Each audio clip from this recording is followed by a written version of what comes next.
Mapagpalang araw mga kataba. Dahil kaarawan ng aming tatay ngayon. Yan, magluluto naman tayo ng mga simpleng pagkain na ginagawa ng ating pamilya. Simpleng kaarawan, pansit at chicken lang to mga kataba. Meron ako ditong tinote na manok.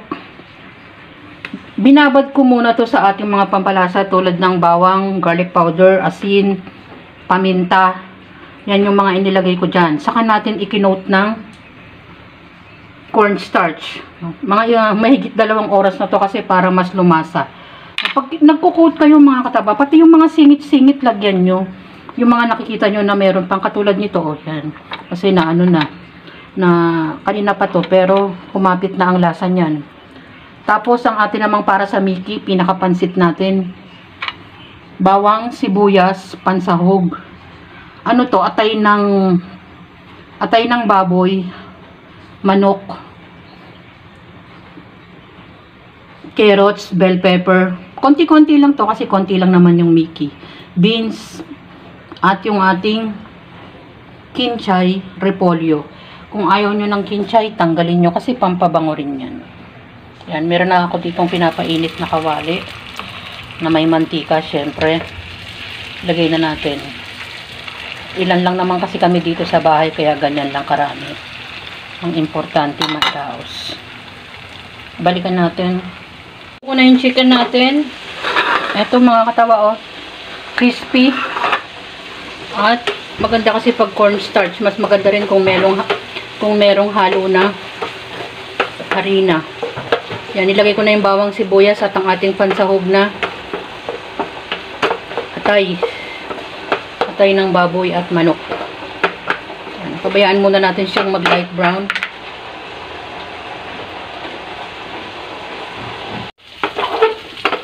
Yan, naluluto na siya. Pagsasabay-sabayin ko na to dahil maliliit lang naman ang iwa ko dyan.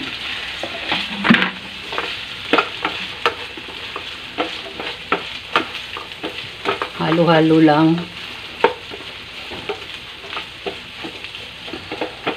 Pagkatapos, pwede na tayong magtimpla ng ating mga pampalasa. Magtimpla na tayo ng pampalasa. Ajinomoto, paminta, toyo. Hindi masyadong matoyo to kasi yung Mickey, alam nyo naman, medyo maalat. Magdagdag tayo ng tubig. Open the close.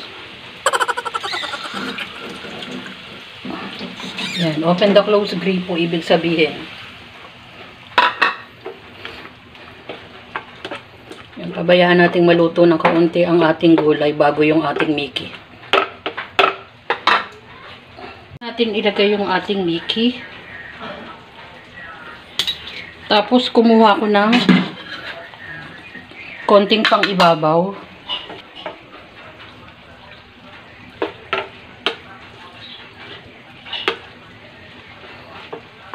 Pabayaan natin ma-absorb yung kanyang liquid.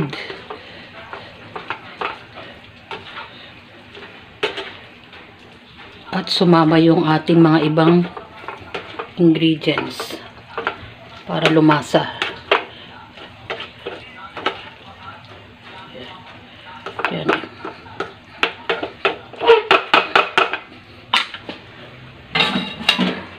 Takpan natin.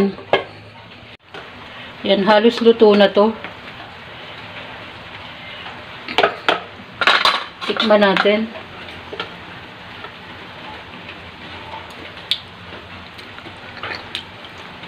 Tama lang, sarap. Pwede na nating ilagay sa lalagyan. Simpleng handa ng aming tatay. Yan. Hindi naman yung handa mga kataba ang importante.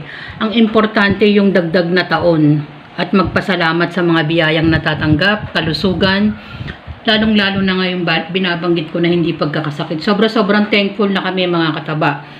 Yan naman yung way natin, konting pansit, chicken, at dahil walang cake, cupcake na lang, basta't may cake. Diba mga kataba? kung ano yung nasa mesa at sama-sama yung pamilya, dapat tayong magpasalamat. Muli ang aming pasasalamat sa nadagdag na taon para sa aming tatay. Sobra-sobrang thank you. At salamat sa panunood. At bye! Ingat mga kataba! More blessings.